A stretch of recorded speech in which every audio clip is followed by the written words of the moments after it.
প্ৰিয় ছাত্ৰ-ছাত্ৰীসকল তোমালোকক অন্য এটা নতুন ভিডিঅ'লৈ স্বাগতম জনাইছো। আজি আমি অসম জাতীয় বিদ্যালয়ৰ অন্তৰ্গত সপ্তম শ্ৰেণীৰ হিন্দী বিষয়ৰ লেসন 5 মত বাতো ইনসান কো কবিতাটোৰ প্ৰশ্ন উত্তৰখিনি আলোচনা কৰিবলৈ ওলাইছো। যিসকল ছাত্ৰ-ছাত্ৰী এই কবিতাটোৰ প্ৰশ্ন উত্তৰখিনিৰ বাবে ৰৈ আছে তেওঁলোকে আমাৰ এই ভিডিঅ'টোৰ জৰিয়তে উপকৃত হ'ব পাৰিবা। তেন্তে আহা আমি প্ৰশ্ন উত্তৰ শিতানলৈ আগবাঢ়ো। अभ्यासमाला क्वेश्चन नंबर 1 निम्नलिखित प्रश्नों का संक्षेप में उत्तर लिखो। क कवि के अनुसार भगवान को किसने वाता है? उत्तर कवि के अनुसार धर्म के नाम पर भगवान को मंदिर मस्जिद गिरजाघरों ने वाता है। ख किसके बिना यह जग सुना है? उत्तर एक दूसरे के प्यार के बिना यह जग सुना है। ग प्यासे सत्तान को हमें क्या देना है? उत्तर प्यासे सत्तान को हमें प्यार का जल देना है। घ किसकी मुस्कान को कोई रोक न पाएगा? उत्तर मौसम की मुस्कान को कोई रोक न पाएगा।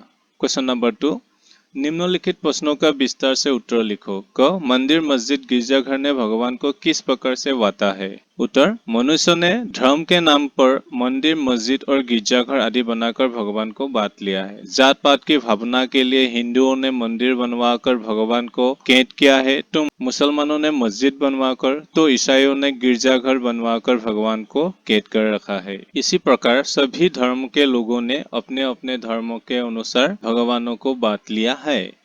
ख उजियाली महलों में बंदी हर दीपक मजबूर है, इसमें कवि का अभिप्राय बताओ।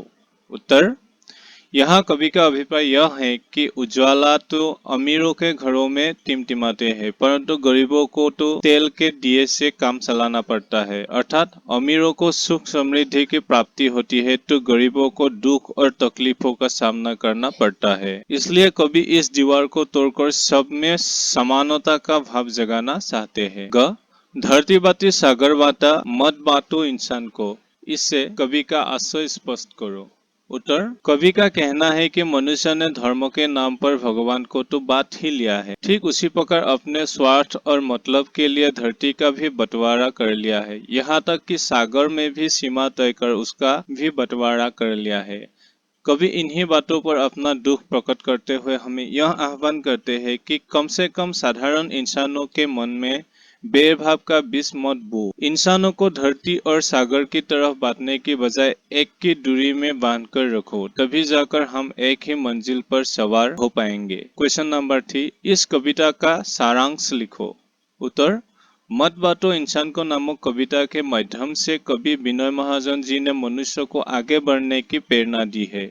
कवि का कहना है कि हम मनुष्य को भेदभाव की भावना भूलकर एकता की दूरी में बांधकर रहना चाहिए। कवि अपना दुख प्रकट करते हुए कहते हैं कि आज लोगों ने मंदिर मस्जिद और गिरजाघर बनवाकर भगवान को बांट लिया है, उसी प्रकार अपने स्वार्थ के लिए भिन्न भिन्न देश बनाकर धरती और सागर का भी बंटवारा कर लिया है। इस प्रकार कवि इंसानों को बांटने से मना कर रहे हैं। आगे कवि कहते हैं कि समानता का भाव हम सब में जगाने की शुरुआत अभी शुरू हुई है, सच्चाई की तक अब हमें और दूर तक जाना है। প্ৰিয় ছাত্ৰ-ছাত্ৰীসকল এই পাঠটোৰ প্ৰশ্ন উত্তৰ ইমানতে শেষ হৈছে। অন্য এটা পাঠৰ প্ৰশ্ন উত্তৰলৈ আমি শীঘ্ৰে তোমালোকৰ ওচৰলৈ আহি আছো। বৰ্তমান তোমালোকে আমাৰ চেনেলটো ছাবস্ক্ৰাইব কৰি থৈ দিবা, তেতিয়া তোমালোকৰ সকলো বিষয়ৰ প্ৰশ্ন উত্তৰবিলাক আমাৰ চেনেলতে বিচাৰি পাবা।